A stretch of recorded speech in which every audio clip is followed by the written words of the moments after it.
Haha, it's official. Your boy got his hairline back. Let's go. But before we get into the update, let's rewind real quick. About 6 years ago, I woke up one day and noticed that my hairline was receding. So after many years of deliberation and lots of research, I finally decided to hop on a plane and fly to Turkey to get a hair transplant. I got it done by the Dr. Serkan Aygin clinic and I got 2,400 FUE grafts. And this is how it looked the last time you guys saw me. So this is the 4-month update. So if you want to see the whole vlog and the process of actually getting it done, then go check out that video after this. But this is the 4-month update. It has literally been 4 months today, and this is how we're looking. Here, I'll scoot it for you guys. This is the hairline. Hopefully I'm in frame. I can't really see what's going on, but yeah, this is how we're looking, man. That's the other side. Here's the back.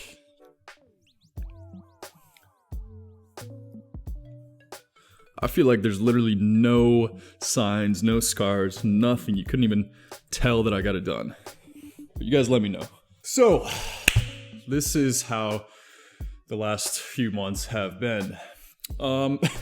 So a day after I got the actual transplant done, a full scab had formed where my transplant had taken place. I had this full, uniform, thick scab. I noticed other people had, you know, separate tiny little scabs, but mine just kind of like congealed into one thick scab. And then the next day after that, my face swelled up like crazy. This is how I looked. I didn't even look like myself.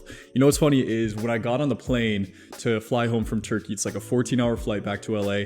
I was thinking, damn, I guess I'm one of the lucky ones that didn't swell up because I still looked normal. By the end of the flight, I noticed people around me kind of looking at me differently. The guy next to me was like, you go ahead, you go get off the plane. You know, you need it.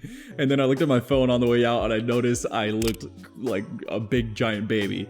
But yeah, so that only lasted like a day and a half, and then the swelling kind of subsides. So if you're doing this, you're gonna look funny for a little while. So when I got home, doctor says you gotta just really take it easy for about 20 days.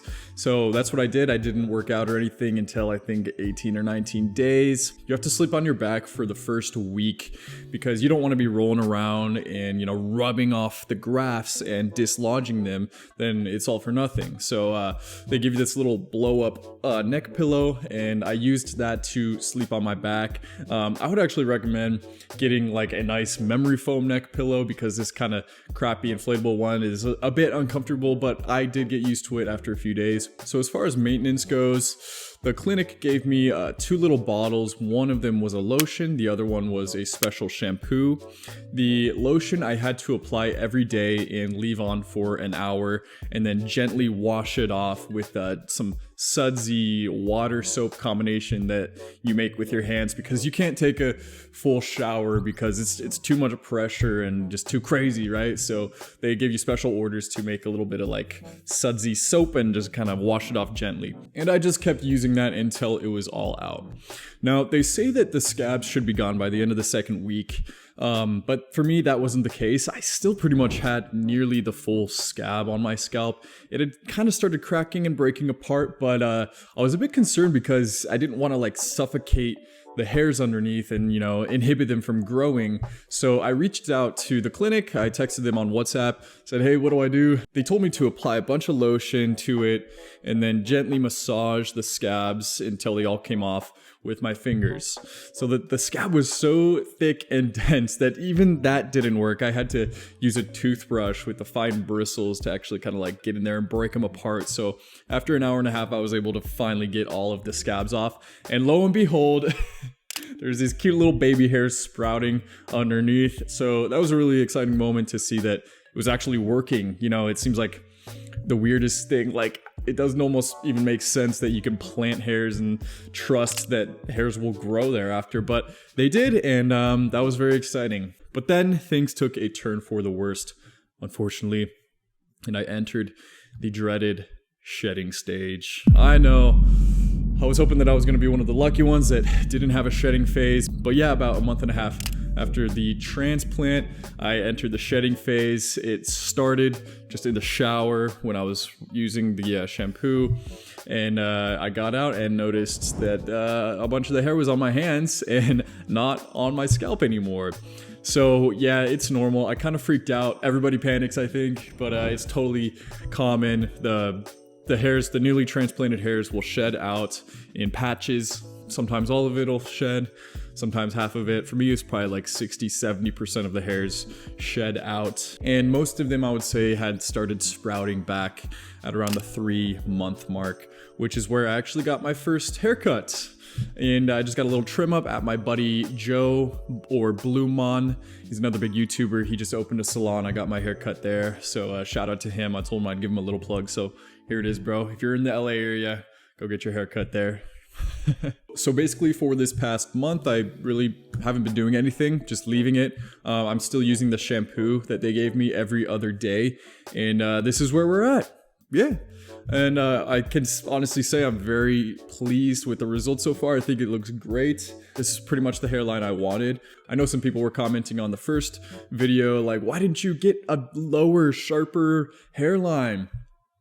Well, because I don't want like a teenager's hairline. I want like a grown man's hairline, right? Because someday I'm gonna be 35 and these hairs aren't going anywhere. I don't want to be like middle-aged with a freaking 17-year-old's sharp hairline, right? And they say it's better to have less hair coming down and more hair on top, because it's just kind of a more masculine and mature hairline. And also they want to save the hairs that you have in the back in case you end up needing them for the top of your head if your hair continues to recede backwards. So if you already spent it all on the front, then there's gonna be none left. You're gonna have a huge bald spot on the top of your head still. So it's better to do more on top, not so much in front. So as you can see, it is kind of like growing in crazily. There's some curly ones, there's some bent ones, and this is just how it is when it regrows. They're like new hairs, they're coming out.